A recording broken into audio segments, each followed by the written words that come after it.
Hello, everyone. Welcome to Molehill Mountain, episode 17. Andrew Eisen here, along with Zachary Knight. Hello, Zachary. Hello, Andrew. Hello, everybody there. It's hot. Why is it so hot? San Diego's not supposed to be hot. It's supposed to be nice. It's not nice. It's hot. Yeah, it's been pretty hot here. We're trying to. Our electric bill has been pretty high this summer, and so we're trying to cut it down so we don't run the AC too much during the day. We keep it about 78, and it gets unbearable sometimes because there's so much humidity here. But I'm sure you get a lot of humidity there too. Well, I live next to an ocean, so yeah. Yeah, it's, I mean, when I lived in Phoenix, we'd always wryly say, well, it's a dry heat, which, who cares? But then I spent some time in Florida, and by some time I mean a couple of days, and that's all I needed, in, like, June, I think, and wow, that was like 95 degrees and 80% humidity. Oh, it was miserable. Yeah. No wonder people in Florida are so wacky. I would be too if I had to live in that sticky awfulness. Yeah. It's humidity is a terrible thing, and I don't wish it on my worst enemies. Well, except for people who subscribe to Gamergate. They can have all the humidity they want. I'm just kidding. Oh, that's mean. I don't know. Did you see the story about some? I don't know. I just saw the headline and a couple of people talking about it on Facebook. But apparently, some high-profile Gamergate guy got arrested for. I forget what he actually got arrested for now because I don't care that much, but he got arrested, but it had absolutely nothing to do with any of the harassment or doxing or anything that he was a part of in the Gamergate thing. It was some local. What was it? Just local thing. Public intoxication or something like that? No, he was actually. It was something like assault or something like that. Yeah. I was hoping it was like jaywalking or some innocuous thing. Yeah. But yeah. Oh well. So I thought that was kind of funny. But he wasn't from Florida though, so. So I don't think I played any video games this week because I've been busy doing stuff. Planning and setting up a new YouTube series, 30 Days of Comics, coming soon to a YouTube channel near you. And I did get a new PS3 controller. Oh, you finally got one, huh? Yeah, finally got one that from my buddy who works at Sony, because mine broke, so he just grabbed one and replaced it with mine. And the first one I got would not play while it was plugged in, I'm sorry, would not play unless it was plugged in. Once you took the USB cable out of the back, it stopped functioning, which was weird. So I got this one, which I haven't had time to put it through its paces. But one thing I have noticed with the two controllers that have come from his office, the analog sticks are sticky. I think the people who use them are drinking a lot of sodas or something because all the sticks are kind of sticky. And it's gross. Yeah. So I'm going to have to alcohol swab them. Jordan says Nintendo NX never-ending extended delays. Well, yeah, I don't know if they've ever actually had a delay though. They've always said 2016, and we've got several months left in the year. Yeah. So, but I don't know. They've never announced an official release date. So. So you can't extend something that doesn't have a release date. Yeah, the closest we've got to a so we have two dates really. The first time the NX was announced or mentioned or named was back in March of 2015, and At the time, Iwata said 2016 they'd share more details. We know that Legend of Zelda Breath of the Wild is coming out simultaneously for the Wii U and the NX, and it's supposed to come out in March 2017. Mm-hmm. So it follows that the NX would have to actually be out at that time. So Yeah. it can't, as long as Zelda keeps its date, which, it may not. Mm-hmm. Zelda games get delayed. March 2017 is the latest that the NX could come out, but it could come out in December. It could come out in November, December, January, February. Who knows? Probably not, though. My guess is probably March, unless it gets delayed again. Laxter, do PS3 controllers transmit over USB cords or just for charging? I know on Wii U it's just charging. So far as I know, it's just charging. I think the little cable that plugs into the USB port in the front of the system is just to charge it. I think it's, even if you have it plugged in, it's still communicating wirelessly. But I don't know. It seems like I believe it has to transmit some kind of data over the USB, because I know that I've tried charging my my PS3 controllers by plugging them into a USB adapter for a wall outlet, and they won't charge that way. They only charge if they're plugged into an active USB port on the PlayStation or a computer. I can never get them charged on just a charging brick from like a phone or something. That's an interesting observation that I've had. I think I've mentioned it before, is you cannot charge the controllers unless the system is on, which is weird. Because even when it's off, it's in a standby low power mode, but it actually has to be on in order to charge controllers, which is an odd choice. But Sony, like everyone else, is full of odd choices. Laxter points out that just because the NX version of Zelda is coming out in March doesn't mean that the console itself is. That's true. Nintendo may sell you the game. You can't play it yet, but I've got an NX game. No NX.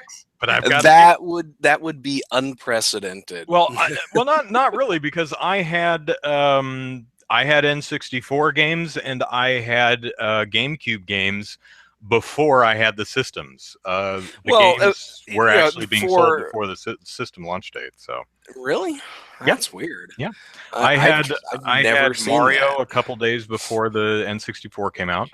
I had the well, that's not true. I'm sorry. Well, it's kind of true, because I got the N64 a couple days before the N64 came out, because I convinced a person at Best Buy. I'm like, "You've got them in the back, right?" He goes, "Yeah." I said, "Go get one." All right. that rarely ever works, though. I was just really lucky. So I got the N64 and Mario 64 a couple days early. But GameCube, I had Rogue Squadron like a good 2 weeks before the GameCube came out. Wow. Rogue Squadron 2, I think it is. And I could look at the pictures on the back of the box, and I could read the manual, but I couldn't play it.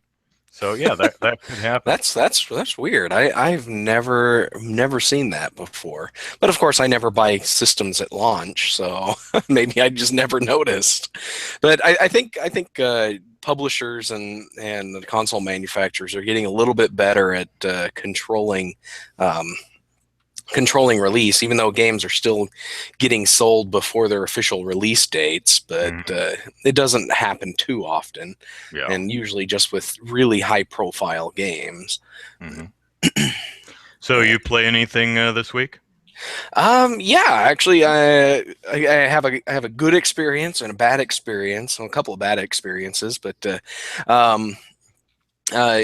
today's my birthday, by the way. So happy birthday, Easy K. Thank you. Is that why the show's an hour late tonight?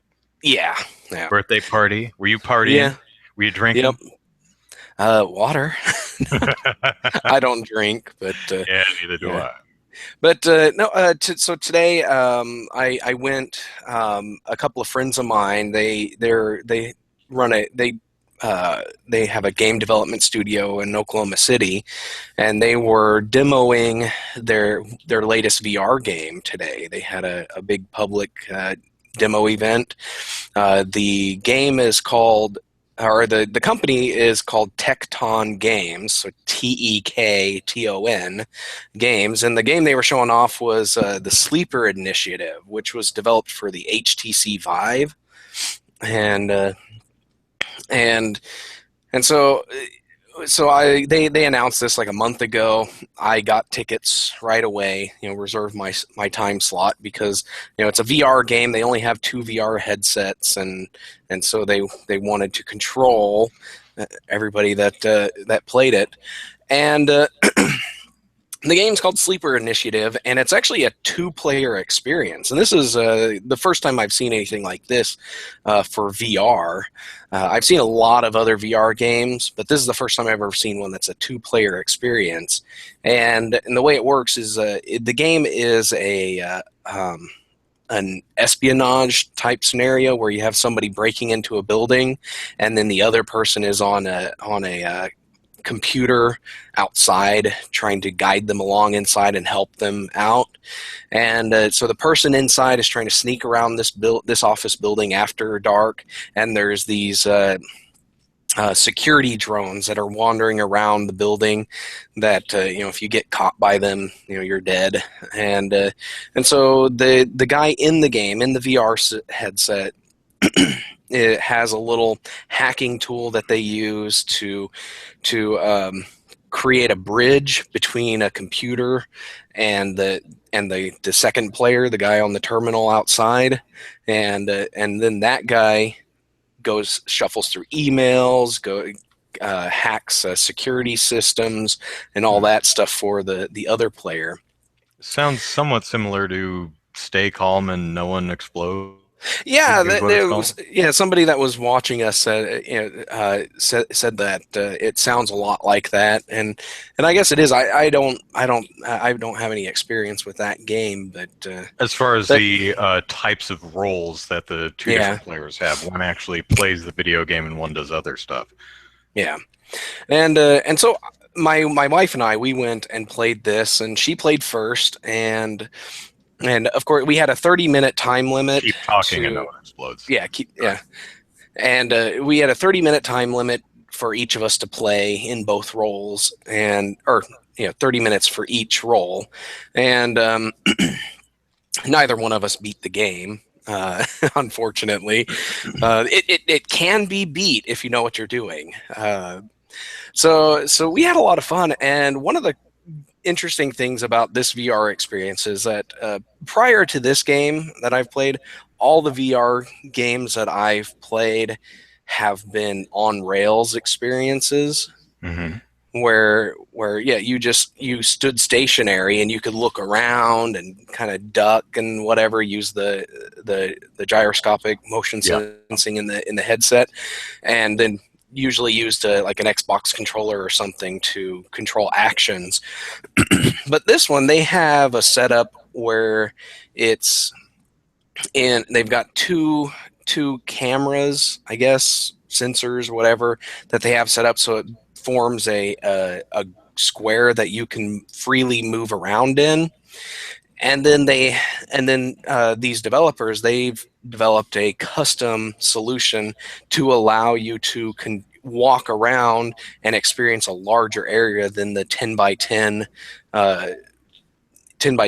room you're in, and they call it walkabout. And it's like when you get to the edge of your freely moving space, you see a blue grid pop up in your face, and that tells you that you're at the limit of your walking space. And then you use the controller to shift the room into the next area, so that you could basically, you get to the edge and you move the room that you can walk in, and then that space that you're stuck in turns into the next part of the bigger room or building.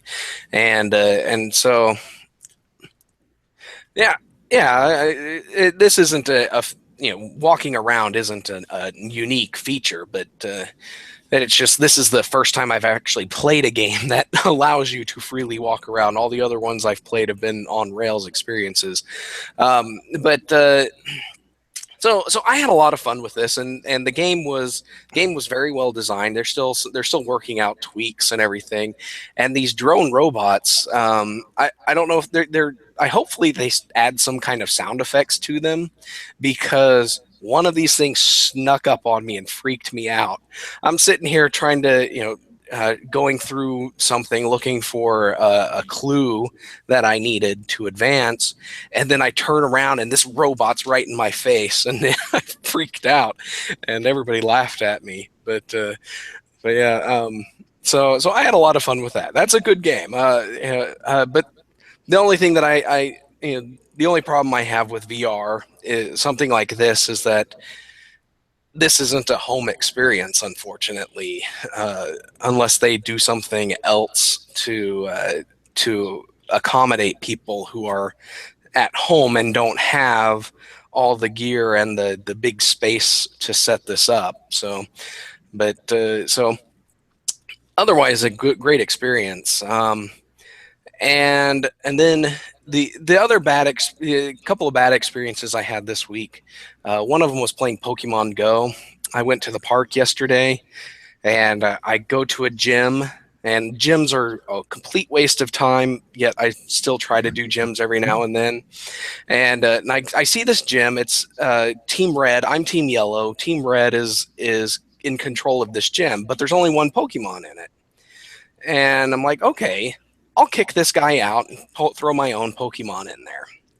And so I fight this Pokemon, get the gym down to under 1,000 prestige points, and then I go into another battle with it after I heal up my things, and because I want to completely knock it out, and I battle it, and I completely knock it all out, and the gym goes gray. So when nobody has a control of a gym, it's gray, and so I'm like, yes. And so I click on it, and then I click the add Pokemon to it, so you claim it. I select my Pokemon, and I hit the accept button, and it goes back to the map, and the gym turns red. And I look at it, I'm like, I'm Team Yellow, not Team Red. And then I go into the gym, and there's 3 freaking Pokemon in it. I'm like, I had this thing down to nothing. There is absolutely no way that 3 people trained and put their Pokemon in this in the 5 seconds it took me to clear out the gym and select and add my Pokemon into it. Cheating hackers. Somebody was cheating, or the game was freaking broken, because that ticked me off. I'm just like, I spent 10 minutes clearing out this gym so I could put my Pokemon in it, and somebody else. And I look around me, and there is nobody nearby. Unless they were sitting in a car in the parking lot, there was just no way they managed to do this. But yeah, and then the other bad experience I have, I'm playing a mobile game called Final Fantasy Brave Exvius. And there's the name. Yeah, Square has the weirdest naming conventions for their mobile games. Totally weird. I think they just draw random letters out of a bag and put them together, and that's the name of their game. But this game, I was having fun with it for a while, and it's like most mobile games. It's got the energy system and 50 different currencies and everything, but I've been playing it for about 3 weeks now, and everything was going smooth. And then this past week, I decided I was going to play it a little more seriously and hardcore, and so I started doing a bunch of the side quests and everything, and then like for 3 weeks, I was building up excess energy. So I have like a cap of 27 energy, but I had like nearly 300 energy that I could use, because certain objectives give you extra energy, and so I was building up a whole bunch, and then doing all of these side quests, I killed all of that energy, and now I'm stuck with 27 energy, and that lets me do one one main part of the quest, so like 4 battles, and that's all I can do until I have to wait an hour to charge my energy up. And then the other problem I have with it is that I've hit an item limit. The game allows you to craft multiple things, and so you get materials. You can craft weapons, items, abilities, and then there's also materials that you use to power up your characters.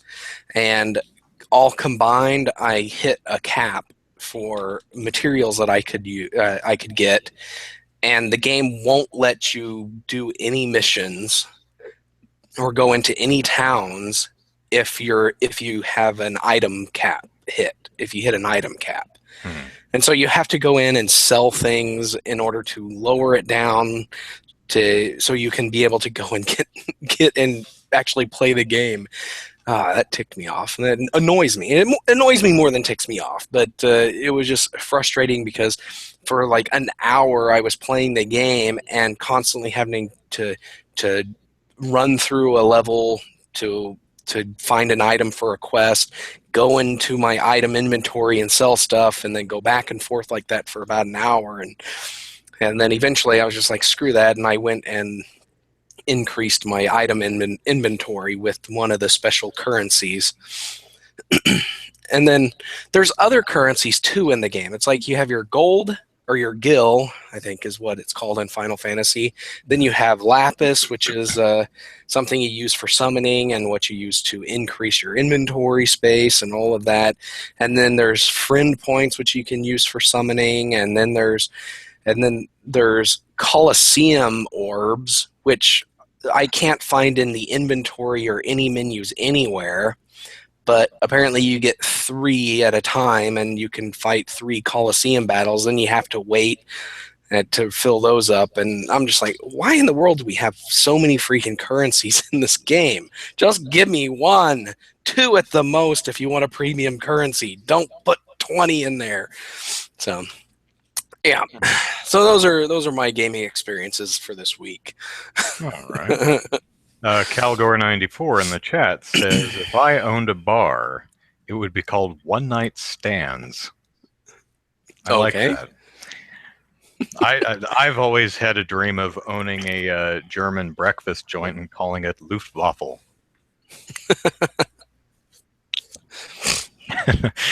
I actually thought of the word first, and then I made up the joke to follow.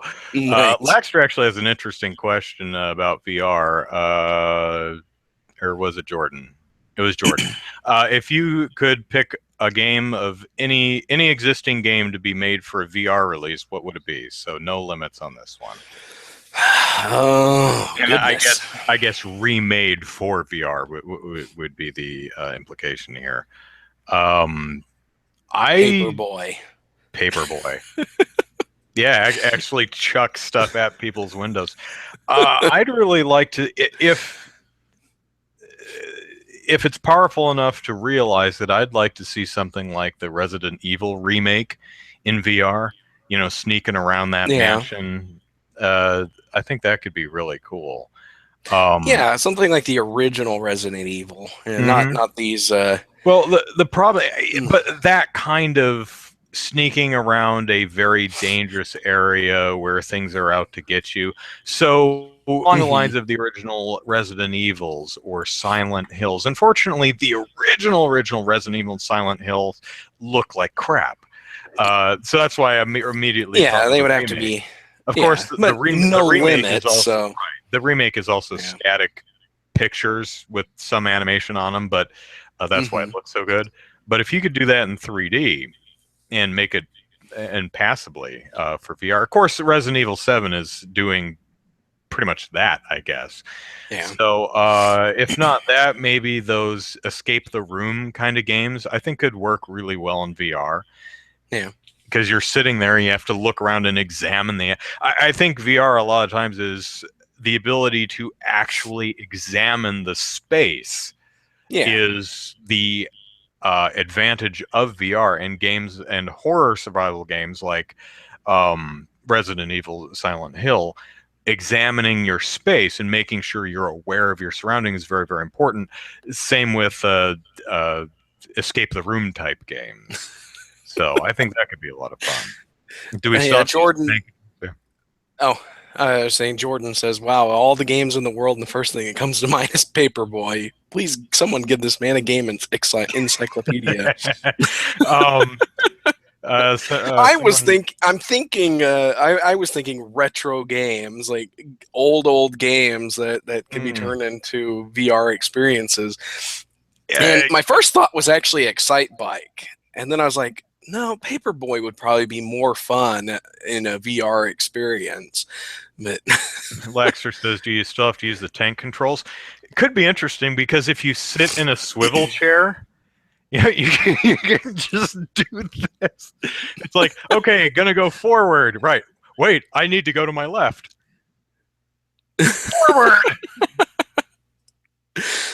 It would actually probably work better. Tank controls would probably work better in VR if you had a swivel chair to sit in. Anyway. Yeah. Let's see. Calgore says a feeling most games won't translate to VR that well. First-person games for sure, but I don't know about the rest. Yeah, that's something I noticed too. A lot of stuff like games that allow you to sit in the cockpit of a starfighter seem like really obvious ones. Yeah. Because you're sitting while you're playing and you're looking around at all the crap going around. And then I see games that are like these third-person platformers, and I'm like, don't knock it till you try it, but I don't know why you would want to play that in VR. That just seems weird to me. That I was actually talking with some of the people at this VR experience, one of the developers, and I think one of the draws with doing a third-person game is that you are the camera.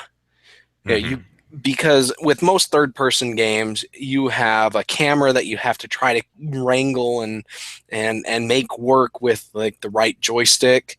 But with VR, you can be playing a game, and if you don't like the vantage point you're playing from, you could take a step to the side and turn a bit and play it from that direction.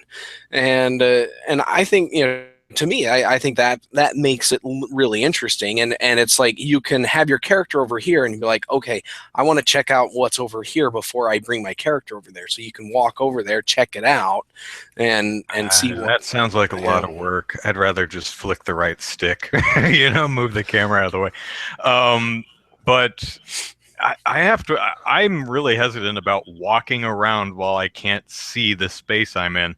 Are we going to have to sign waivers, remove culpability of the manufacturers in case we trip over the cat and go head first into a glass coffee table? That's going to happen. It's your responsibility to make sure your cat is locked in a room and that your coffee table is moved way out of the way. But yeah, other third-person experiences that I've seen are tabletop gaming. It's still, I guess it would be first-person shooter or first-person perspective because you're the person playing the tabletop game, but again, it's kind of like the third-person platform, the vantage point of being able to walk around the Warhammer table and position your characters and whatever. So, but yeah, I think there's a lot of potential for VR. It just has to be done well. Yeah. But I still don't see how this is going to be a home consumer experience. It's the first battle is getting it mainstream, getting people to actually adopt this means of play. And then the second is once that happens, then game developers have to figure out how the hell to make fun games, because I think VR games are going to have like 3D games or moving from 2D sprite-based games into full three-dimensional games that we did with the PlayStation N64 era. I think there's going to be a learning curve for developers on how best to make these types of games so that they're fun. And Yeah.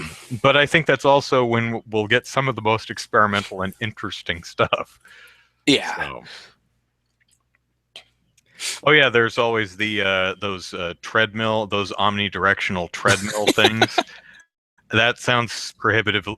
I mean, if you thought the visors and hardware to run them was prohibitively expensive, now you actually have to buy the huge omnidirectional treadmill and set it up in the middle of your living room. I mean, that'd be Yeah. great See, if that worked. I was thinking like, for Excitebike or Excitebike or Paperboy, where you have an exercise bike that you can connect to the gaming system, and so it functions as a controller, and so you have to pedal, and how fast you pedal determines how fast you're going in the game, and then it has the resistance built into it, so if the game starts going up a hill, the bike automatically turns up the resistance, and then some you'd have to do something They actually did to build mimic something the like that about jump 30 and years everything. ago. So yeah. Yeah.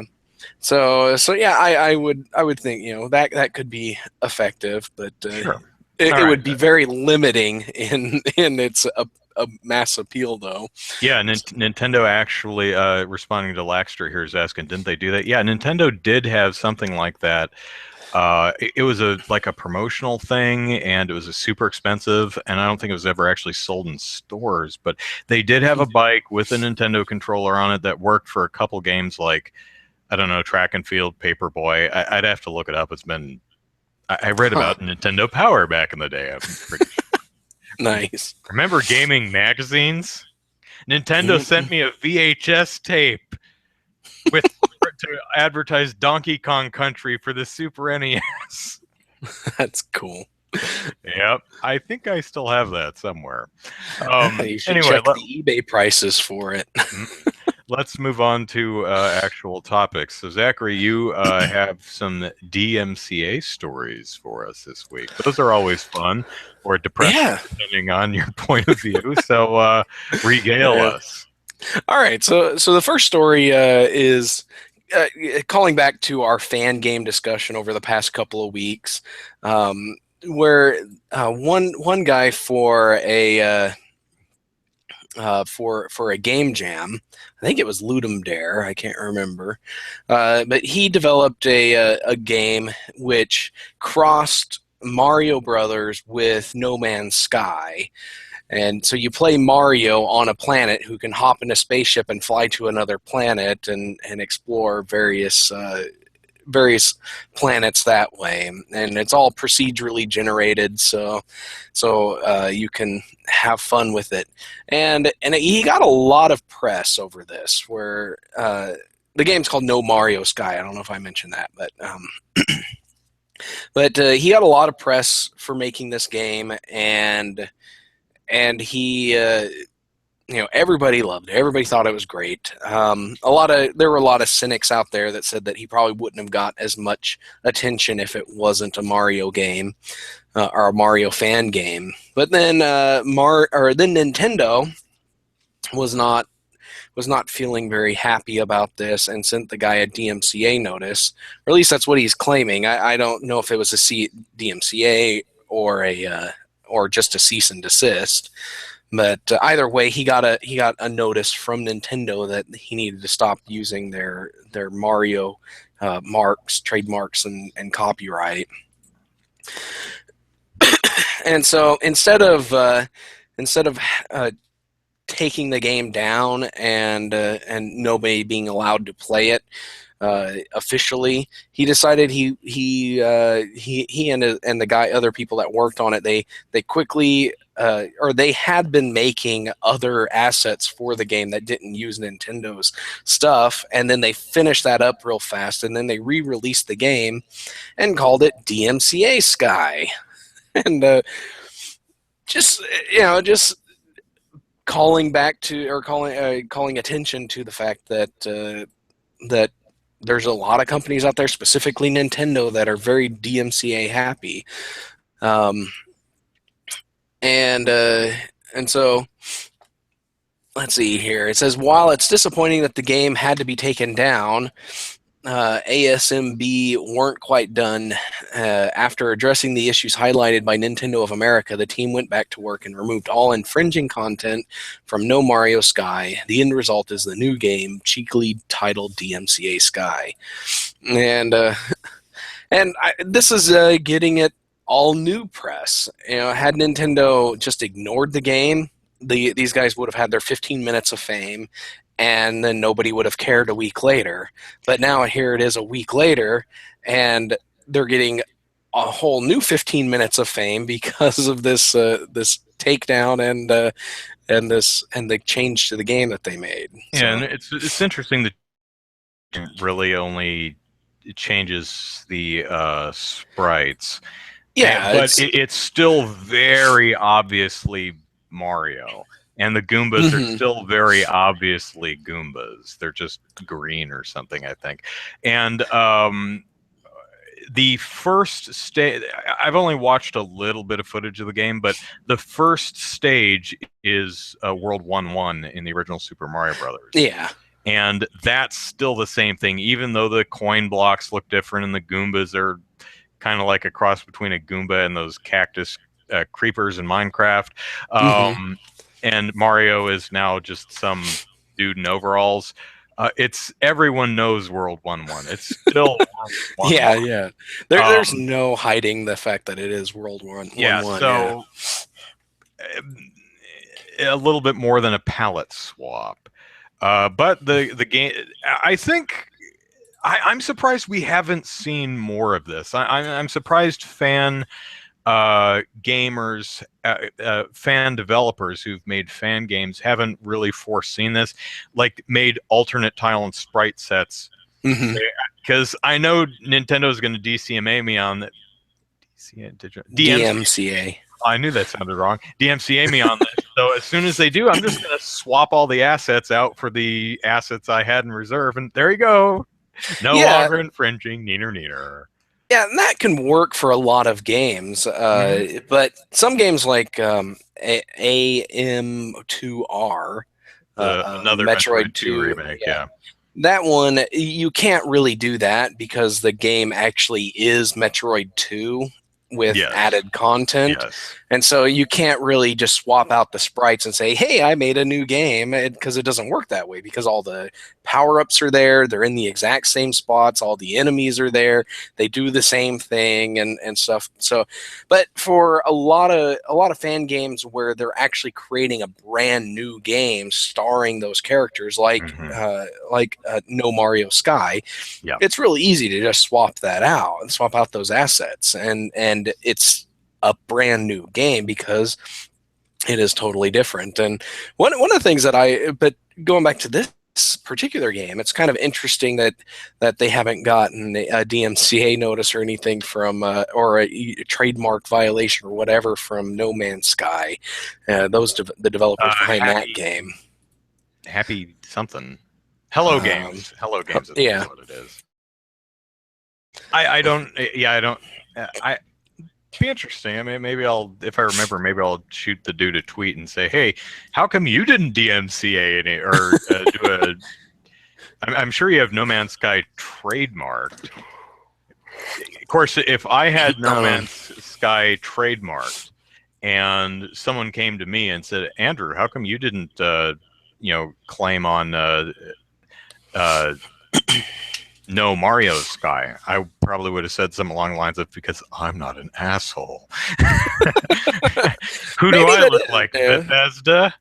Yeah, maybe it's just that those developers just they like that kind of stuff, or they just don't care about that kind of stuff. It's not a big deal for them because they know that they're not competing with some guy's Ludum Dare project.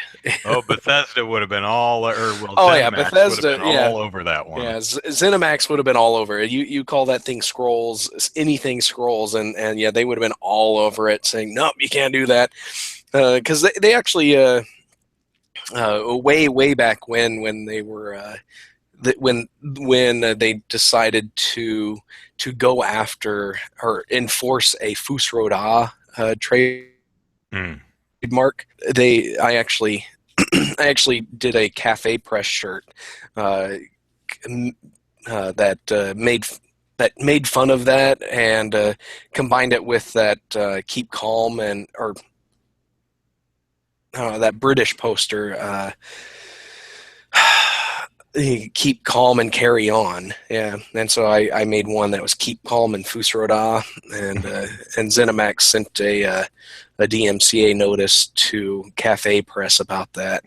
Didn't sell any of the shirts, but I knew they were going to do it, but I just thought it would be funny to do it. But all right, but the other story is actually a little more funny and mind blowing here, in that it is sad. It is sad.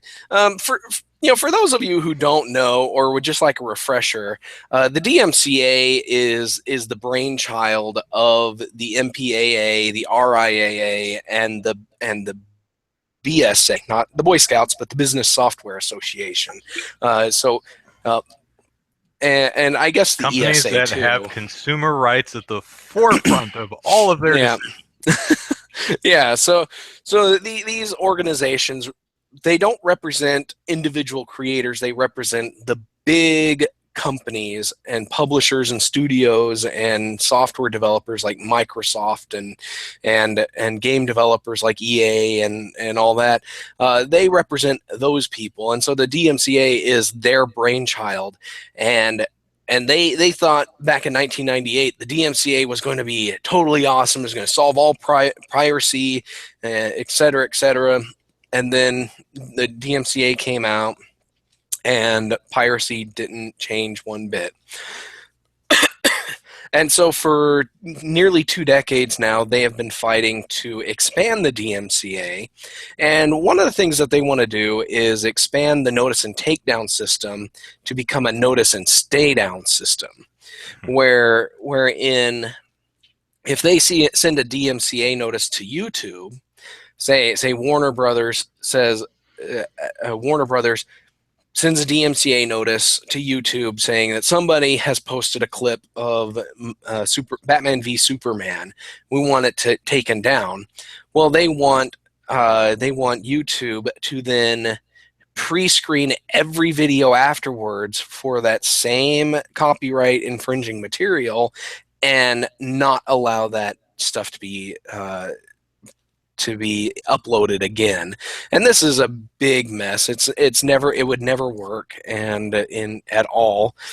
But that's just kind of what they're wanting to do. And so Warner Brothers is a studio that wants to expand the DMCA. They say that Google should know what's infringing and what isn't, and should be able to pre-screen and make sure that they're not linking to anything that's infringing. Yet Warner Brothers is also a studio that thinks its own website is infringing on copyrights. They work with a third party that bundles up links to like Batman v Superman and other things that related to their copyrights, and then infringing content. Right? Yeah, to allegedly infringing content, and then they send that DMCA notice to Google saying, "Hey, you need to take down these links." And just recently, they sent a DMCA notice over The Dark Knight. And there's a bunch of links in here to, let's see, Cinefox, Compute-Cala TV, Cuavana, so a bunch of weird URLs that nobody's ever been to. But within all of these allegedly infringing links, we've got the official Amazon.com link to the movie, the IMDb link to the movie, and then Warner Brothers' own page, Dark Knight page. Literally warnerbrothers.com/Dark Knight. And so this has been picked up everywhere. And so like BBC has been talking about this, and a bunch of other stuff. And it's mind-boggling that these guys want to expand the DMCA when they can't even use the current one properly. They want Google to stop linking their own website because their own website's infringing, apparently. And a lot of the problem is that these third-party services they use just have bots that scrape Google search results and then just compile the list. And I don't know if they have any kind of filtering at all or whatever on this, but based on this list, I don't think they have any kind of white list that they use to keep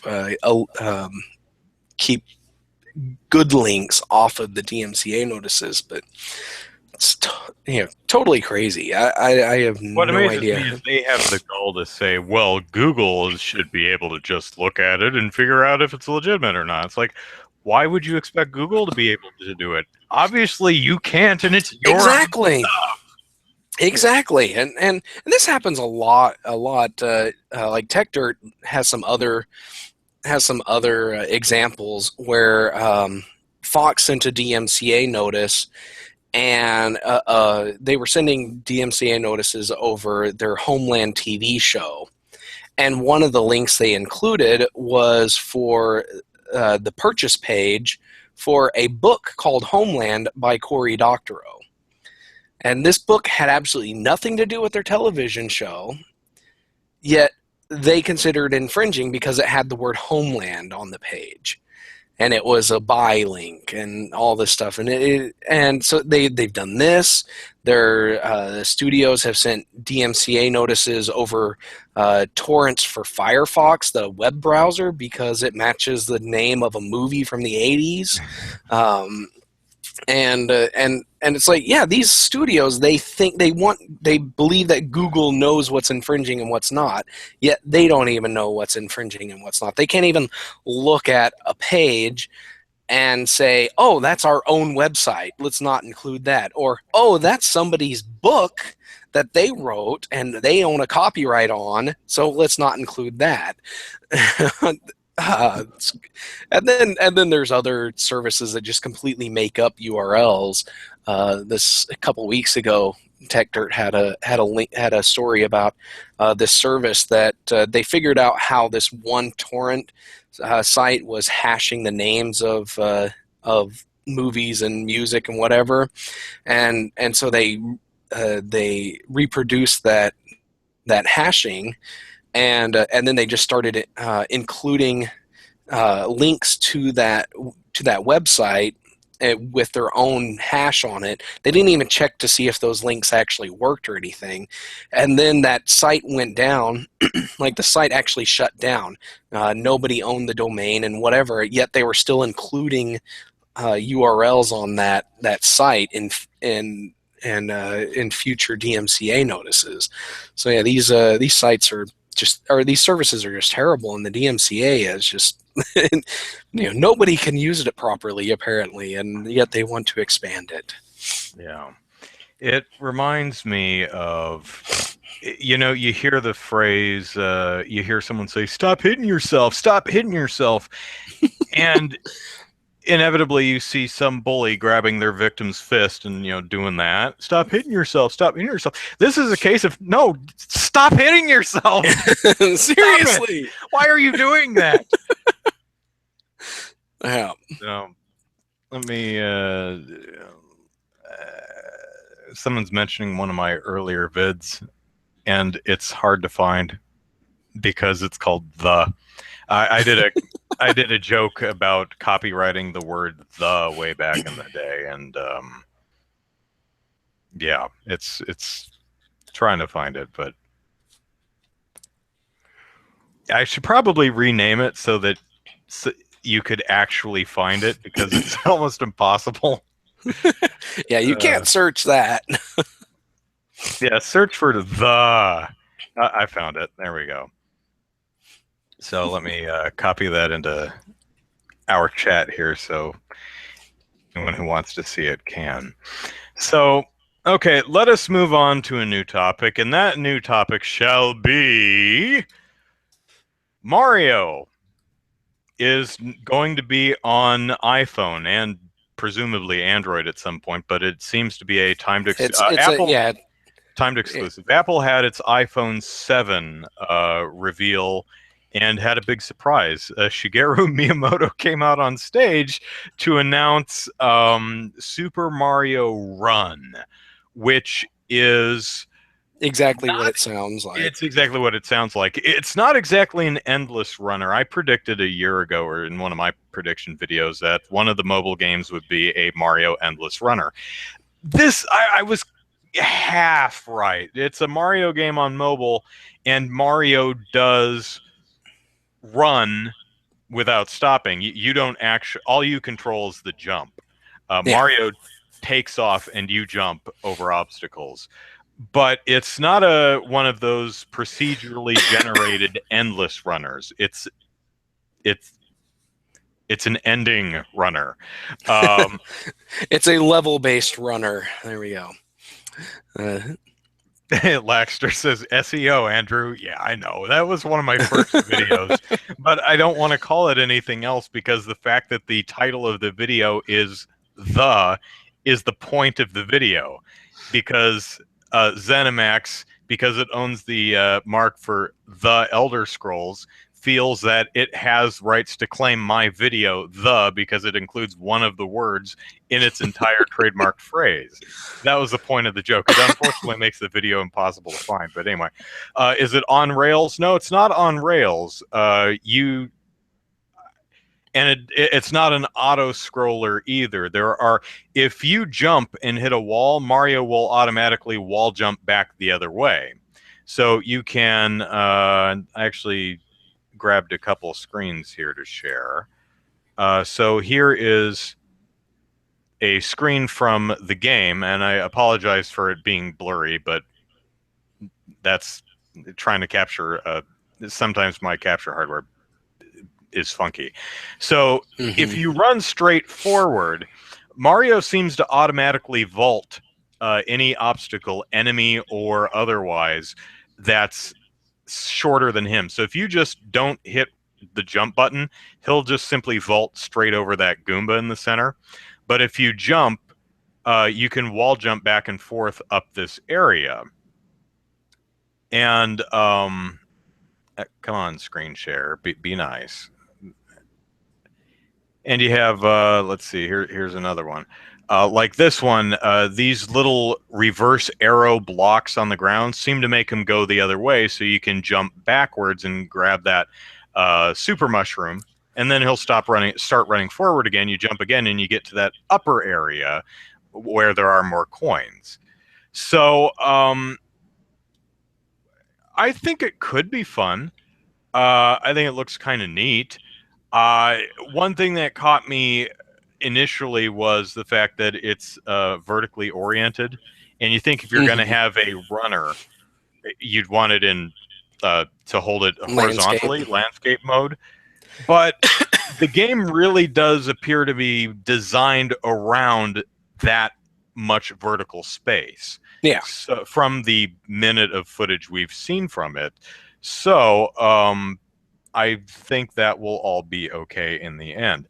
Probably. I think it looks pretty neat. It's one thing that got me, made me raise an eyebrow was the official page says in-app purchases, but I think what that means is the game is free to try.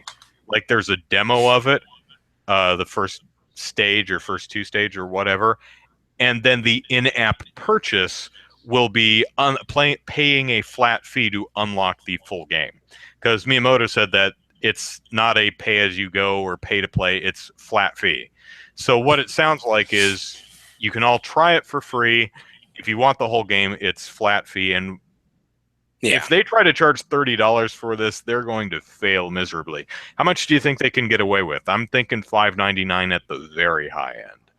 Yeah, I'm thinking right around $5. I'd probably say they go with $4.99 because that seems a little more reasonable, yet still profitable for Nintendo. $5.99 is just kind of a weird price. I don't think I've ever seen anything go for $5.99. $4.99, $9.99. I think I've even seen some $12.99 things out there, but But yeah, I think $4.99 is probably what they'll charge. So the game is currently on schedule to release for the iOS, iPhone, and iPad. And what's the difference? Miyamoto cheekily said, "Well, the iPad is kind of hard to play with one hand." Already got it. Yeah. But comes out in December, and it's replacing, rather bumping out the Animal Crossing and Fire Emblem mobile games that were originally slated for sometime this fall.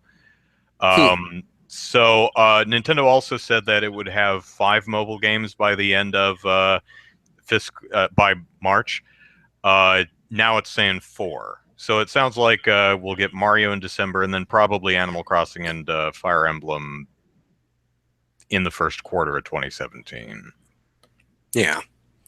Yeah, see, Fire Emblem is a series I would like to play. Animal Crossing, I think, would do really well on mobile. Just its gameplay is such that you could make it mobile and not have to change anything about the game itself.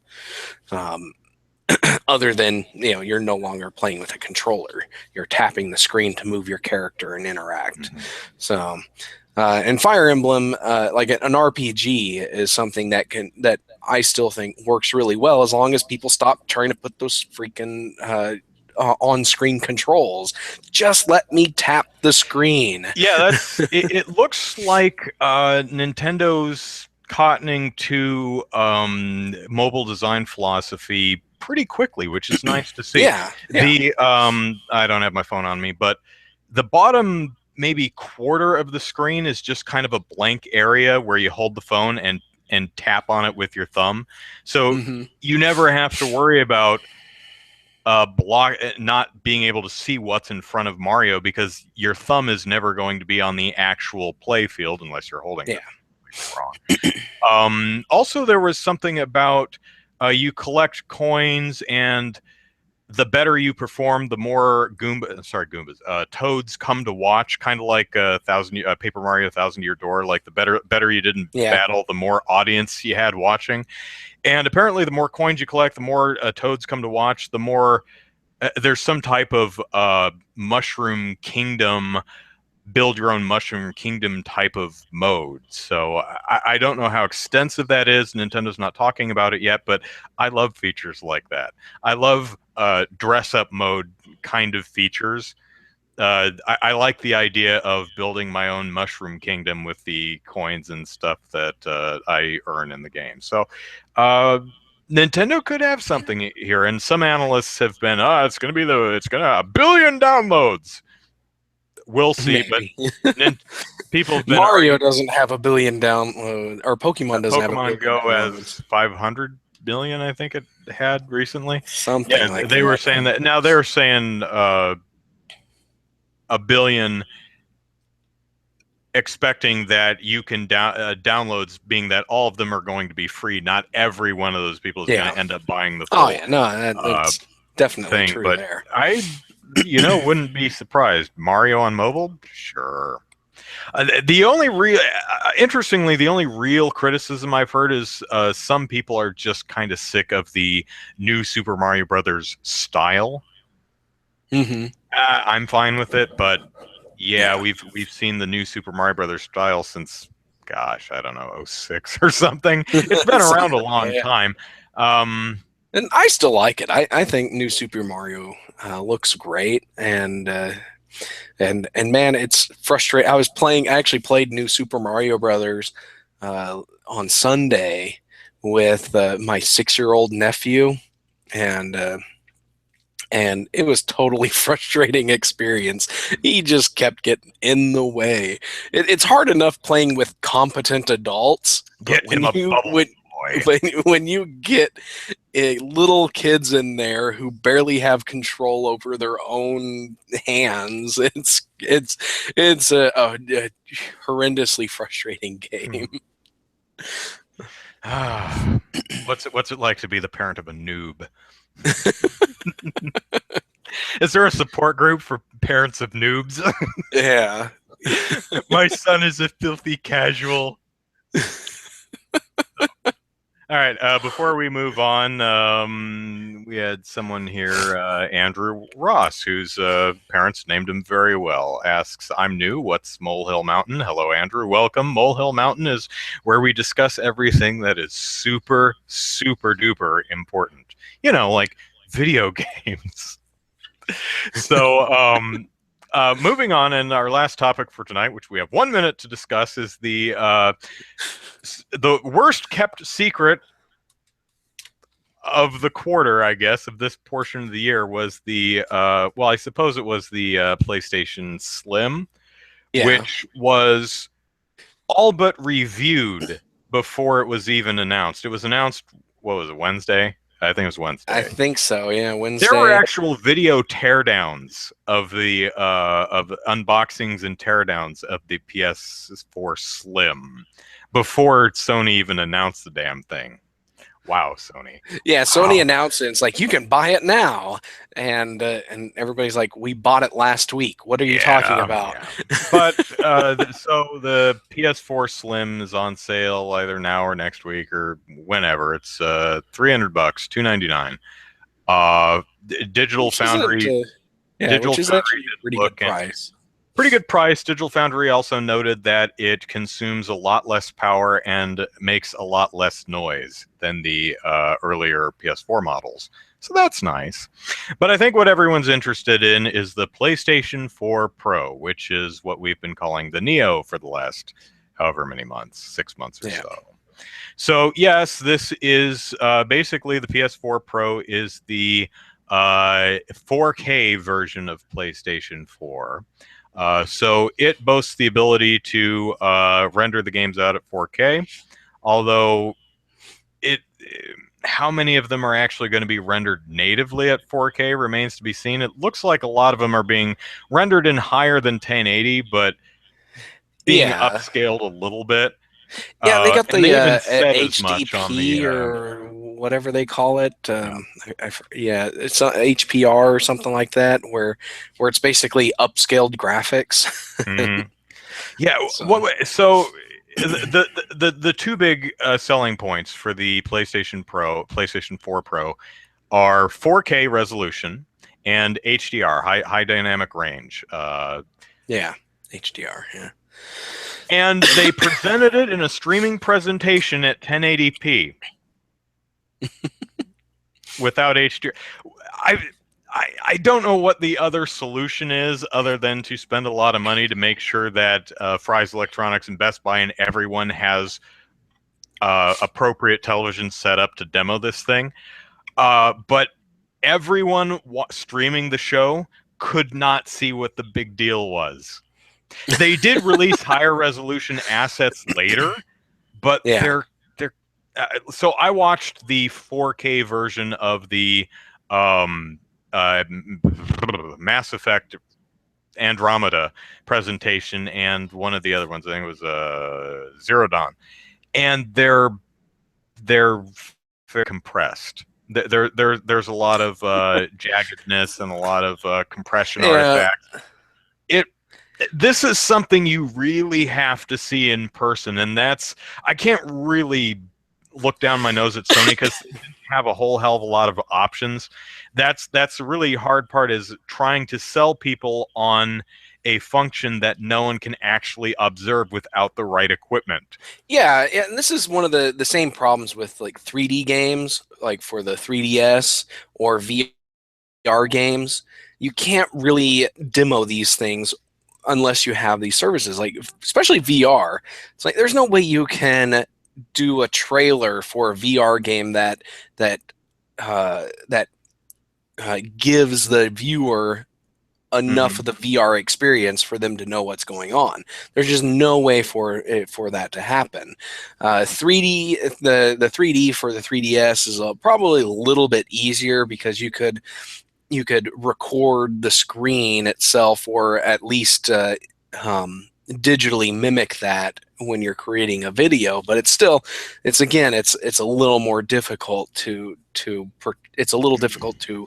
portray that properly in a static video.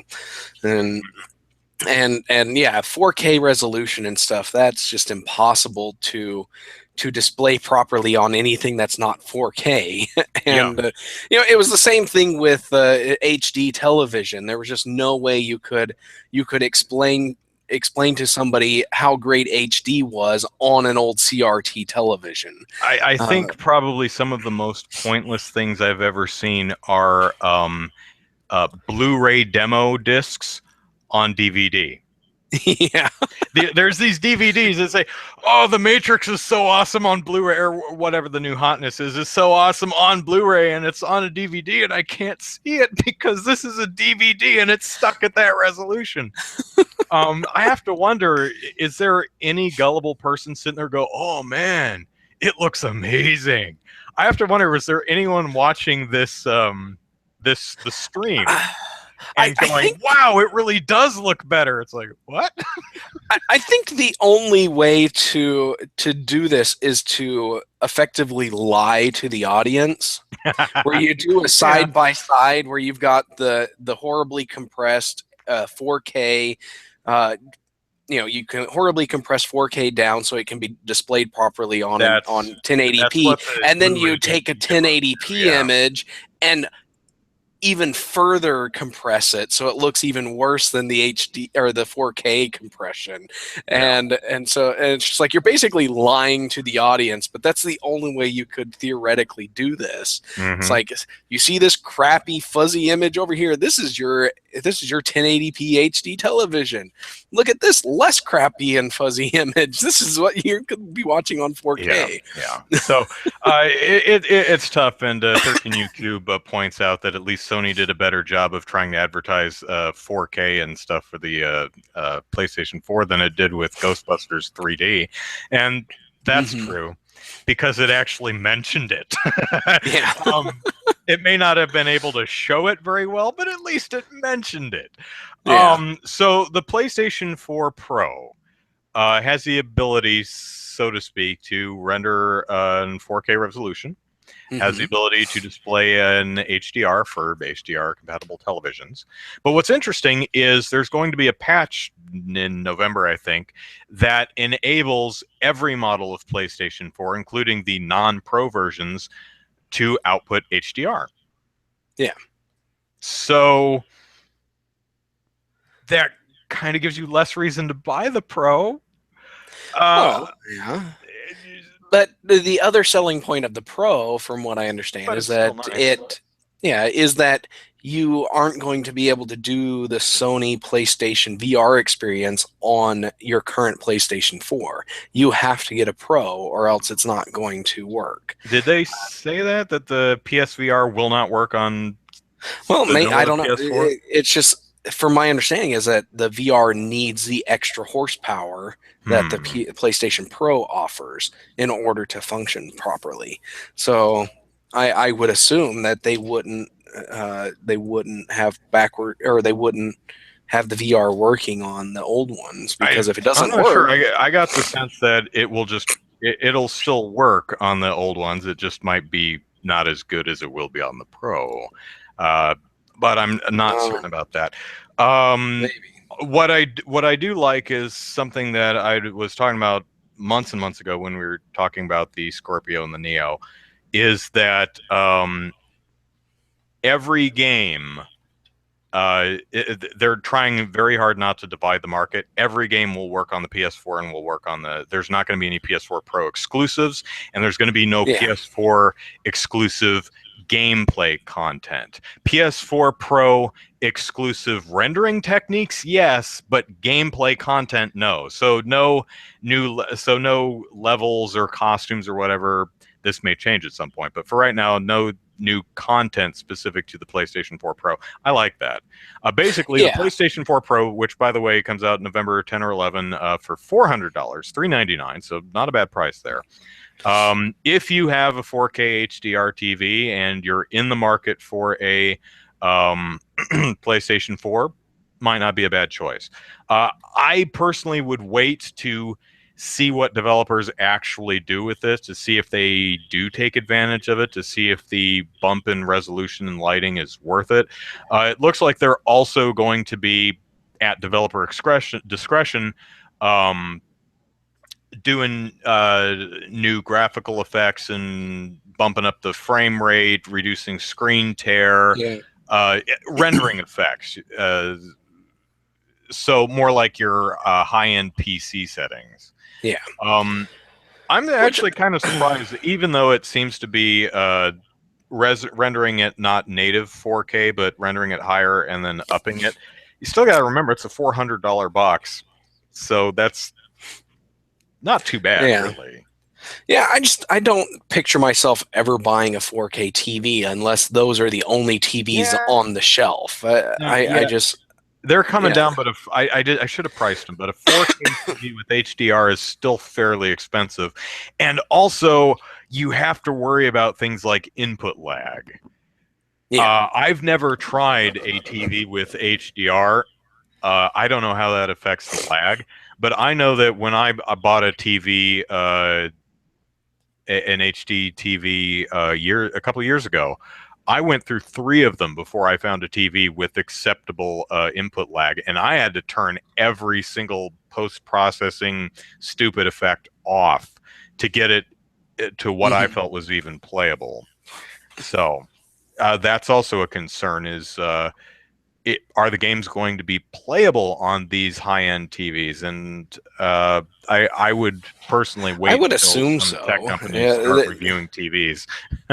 Yeah, I don't think or Sony would be pushing this so hard if they aren't compensating for input lag. Yeah. So, But we'll wrap this up here quickly. But I wanted to point out, and people who follow me on Twitter know where I'm going with this. But the thing that I found most interesting about the entire presser was the way Sony decided to demo some of this stuff. We saw the Mass Effect Andromeda scene, which has Ryder, who is your protagonist for the game, male or female. Interestingly, not the same character. The male version is Steve Ryder, and then there's Susan Ryder. They're brother and sister. They're actually 2 different characters, not the same person like in the first Mass Effect. You choose sibling A or sibling B, and whichever one you choose, the other one is off in the galaxy doing stuff. So that's a neat approach. So you have Ryder in full spacesuit exploring a I don't know, a like alien ship or something, and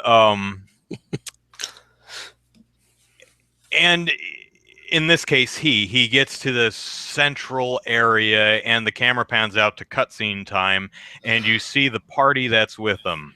And it's another person in full spacesuit thing, and third person in full spacesuit thing, and the Asari, who's the blue alien character, in a belly-bearing jacket.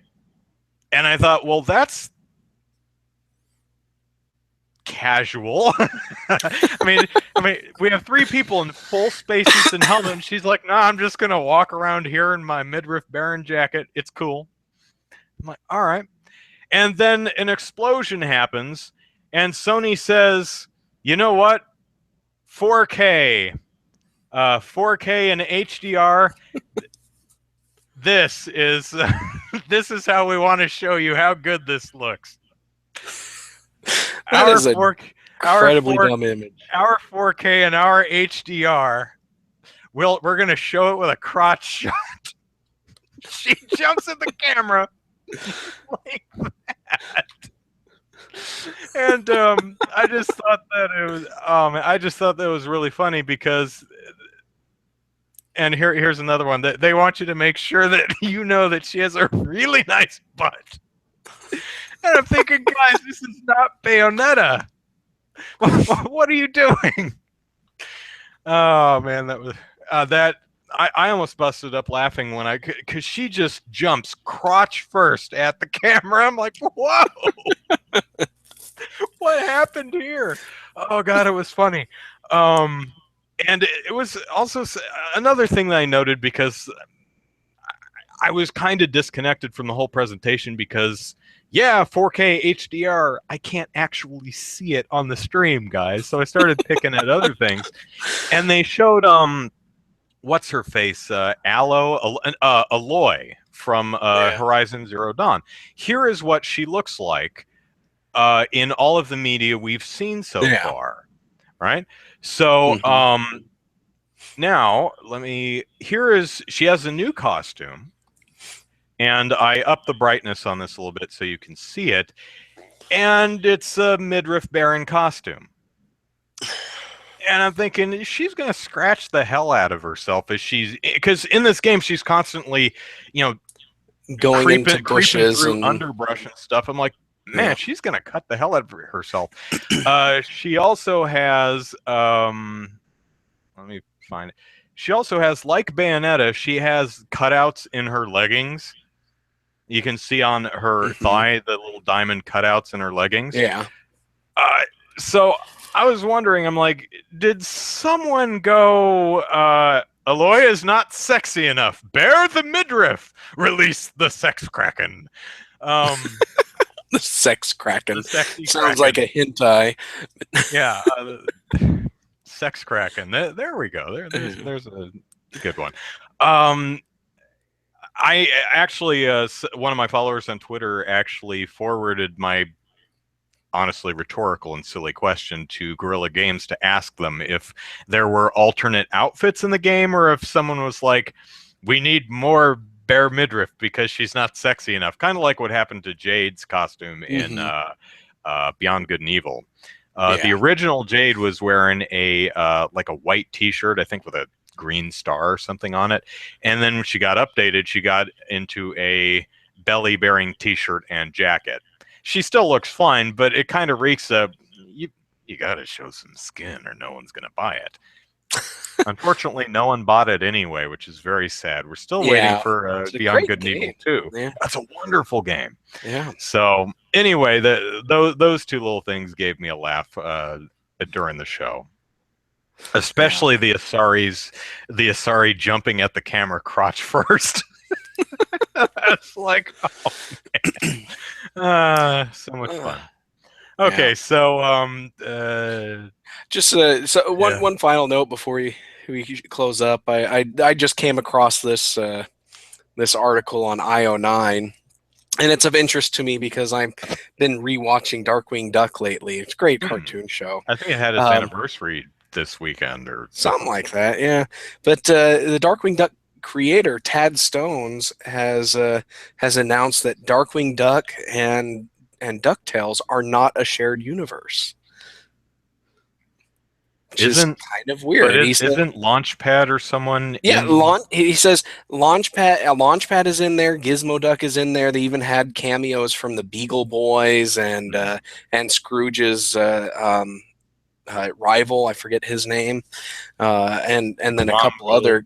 Something. Yeah, Glomgold, yeah, and a couple other characters in there, but Mr. Stone says because Launchpad appeared in DuckTales and we used RoboDuck, I don't know why he calls Gizmo Duck RoboDuck here, as the Superman character, the hero gets all the glory as opposed to Darkwing. Fans try to connect the two realities. They are two different universes in my book.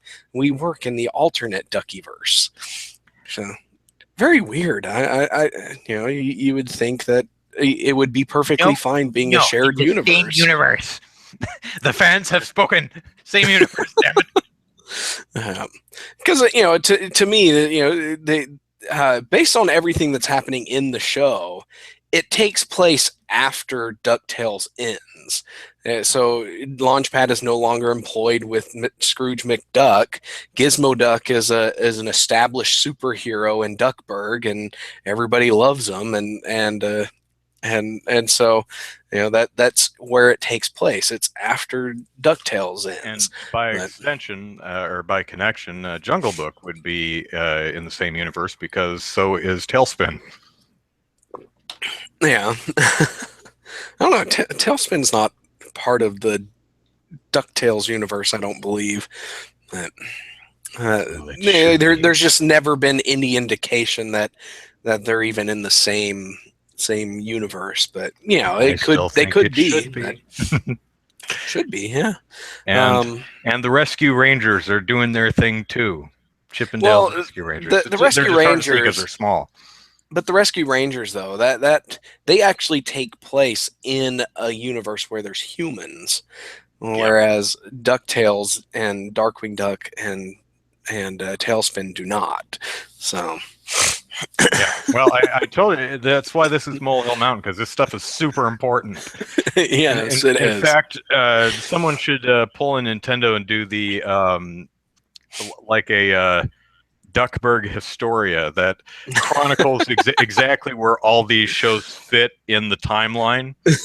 And there's probably a split timeline at some point where it goes off into different areas. But even gummy bears and gargoyles are all in the same universe. There you go. So okay, that is our show for this season. And for this week. So thank you everyone for hanging out with us. Let's plug our stuff and get out of here. Andrew Eisen here. Eisen is how you spell the last name. Plug it into YouTube and you can find my goofy YouTube videos, and you can actually see my camp because I'm currently in the middle of production of a new series, which I'm thinking will probably debut in October, called 30 Days of Comics. That's right, doing another 30 Days of series. This time I'll take a look at a new comic each day. How I'm doing that, at what time next week, asks 13UQ, probably the usual time, Saturday night, 6 p.m. Pacific Standard Time. It's 8 Central and 9 Eastern. And if you're on the opposite side of the world, it's bedtime. So if you're one of our European friends, the show starts at bedtime pretty much, or way after bedtime. But anyway, 30 Days of Comics. I'm currently using the Comixology Unlimited 30-day trial to get my comics. So if there's 31 days in October, crap. You'll just have to read 31 comics. I may have to do 31 videos. Or maybe I'll skip a day. I mean, it doesn't have to be. Yeah, you're right. Crap. I unfortunately I didn't think of it until we were a couple days into September, because I just got the Comixology thing on a lark, and I was reading some stuff. I'm like, I should do a video series. I'm like, well, it's too late to do it for September, but I can knock most of them out and then just upload them in October. But you're right. There are 31 days in October. But that's okay, because there's 31 days in May, and that's when I did 30 days of Netflix, so nah. Anyway, if you all have recommendations of comics I should read for the show, it's 30 days free. Asking, is it a month free or 30 days? It's 30 days free. So if you have any suggestions for comics I should read, keep in mind that they have to be on Comixology, and they have to be qualify for the Comixology Unlimited program, because if it's a DC or Marvel or Star Wars, doesn't participate in Unlimited, so I can't read any of them. Jordan says Transformers is to My Little Pony as like Thundercats is to Teletubbies. This is the logic of that conversation. Yeah, pretty much, yes. As a matter of fact, I think there are Transformers and My Little Pony comics on Comixology, so maybe I'll read one. Anyway, look forward to that in probably October, or maybe I'll just start releasing them next week. Who knows? I also did a video, something, well, actually, I have my channel up. It's called, refresh page, Nintendo fanboy stops caring about Nintendo NX rumors. So that's actually a scripted video, which I haven't done for a while, and it talks about how I liken the NX to a present under the Christmas tree. And if a present sits under the Christmas tree too long and I'm not able to open it, I stop caring about it after a while. So watch that video. The feedback on it has been overwhelmingly positive, so you might like it too. Anyway, you can, yeah, I know you, Jordan, I know you were talking about the DuckTales canon discussion. I know, and you are right. Anyway, follow me on Twitter at Andrew Eisen, and my Facebook page is Andrew Eisen YouTube. So there's my stuff. Zachary, plug away. All right, I probably won't be as long as Andrew is, but yeah, because I don't have anything coming up other than I'll probably write some articles on Random Tower this week. But I'm Zachary Knight. You can follow me on Twitter at Easy Knight, and you can follow my game development work at DK_gaming and DivineKnightGaming.com. And I am going to be working my hardest to get that abstract RPG game done by the end of the month, or at least in a playable state where people can download it and try it out. And I am also yes, I am running for office. I'm running for U.S. Congress, District 5 in Oklahoma. So if you want to check out my campaign, you can find it on Facebook. You can check out election2016.easyknight.net. And if you're interested in the Oklahoma game development scene, where I'm actually going to write up some stuff and post some pictures and video of my wife and I playing that game this from today, I'll be writing that up at okgamedev.com. So there you go. All right. Jordan recommends Aliens comics, and I just looked it up, and there's both Aliens and Aliens versus Predators. So Sweet. That's cool. Predator comics are always fun. I like the Predator comics. They just always seem very interesting. The Batman versus Predator was actually really good, I thought. But he's crossed paths multiple times with Batman. So, Batman the Predator's also crossed paths with Archie. That is interesting. I don't remember that one. I guess there wasn't much hunting to do in in that universe. I've never read it, so I really don't. I know Archie is crossed with the Punisher too. Yeah, the Punisher's been there. And there's a whole series of zombie Archie or Archie in the Afterlife or something like that. That series has been around forever, and I've never read a single page of it. I'm familiar with the characters Archie, Betty, Veronica, Jughead, but I've never read anything because I've never cared. But it's got to be good. I mean, how could it last so long and not be good? Well, it's basically a sitcom in comic form, so I hate sitcoms. You don't really get a lot of that. So. Yeah. Oh well. Anyway, thank you all for watching, and we will be back next week with another show. Take care, everyone. Bye-bye. All right. Bye.